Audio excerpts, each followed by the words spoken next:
Welcome to Love Bite. My ex-wife and I were married in the summer of 2013. We dated for 2 years and then engaged for 1. I was 30 and she was 25, I believe. I knew she wasn't right for me, but I was hurting from a bad breakup and she was fun. She was wild, outgoing, drank too much, went to clubs, did drugs, smoked, had lots of tattoos, including a Fall Out Boy demonic-looking bat, etc. She said she gave up smoking and drugs for me. She was very chubby but had a pretty face and blonde hair. We both grew up and lived in Central Virginia. I lived in a college town and she lived in a small town nearby. Her family had a history of mental illness.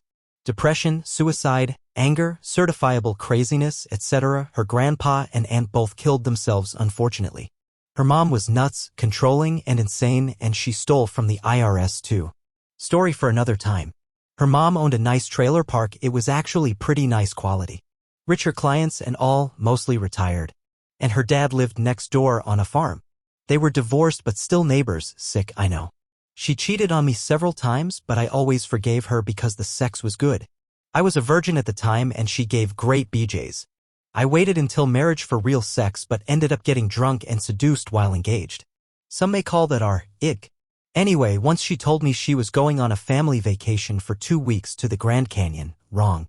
She went to jail for shoplifting. The worst part was that she stole from Walmart and I worked there and could have gotten fired if they knew we were together. She begged me for another chance and like a fool, I gave it to her. She cried and I gave in. We got married and were separated less than 6 months later. She had cheated several times, including with 3 different men. I pretended her one friend was gay, snuck out in the middle of the night, and went to another man's New Year's party with him while I worked. Her friends told me about the cheating later. She would constantly steal, hide the dog food under the cart, say it's their job to check it. I once told her, honey, don't forget the dog food under there, and she got mad and yelled at me in the parking lot. She yelled at me for her theft. SMH. The worst part was that she got banned from Walmart for shoplifting too much. She dyed her hair red, thinking no one would recognize her without her blonde hair. Wrong. It's a small town and you're still allowed, big girl. Haha. Then we had to go to the next town over to go shopping, and then she got banned from that one. Then the next. Finally, she told me she was banned from 30 different Walmarts. This was before they shared a lot of information and photos.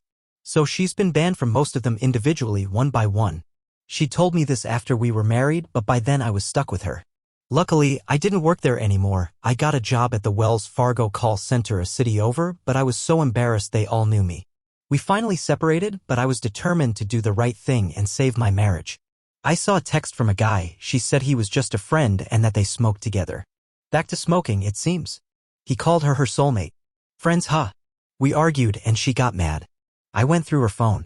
3 days later, she moved in with him and they had a 1-year affair throughout the entire separation. She was only separated for 3 days and had already moved in with another man. Wow. A year later, we get divorced. I'm doing much better. I graduated from community college, started my own photography business, was in great shape, etc., and even met a nice girl, but we took things slowly. Her and her soulmate broke up, of course.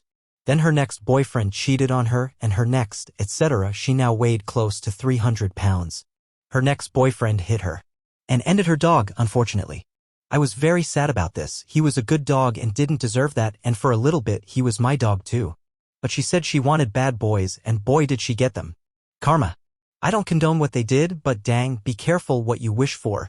Now my business is flourishing, my girl is nice and kind, and I bought a convertible, invested in it, and made a lot of money on it a few years ago too. The best revenge is to be happy and successful. That's my story. I hope you find it entertaining or that it helps someone learn from my mistakes. Be careful with whom you date and marry, you can't save them. Find someone better.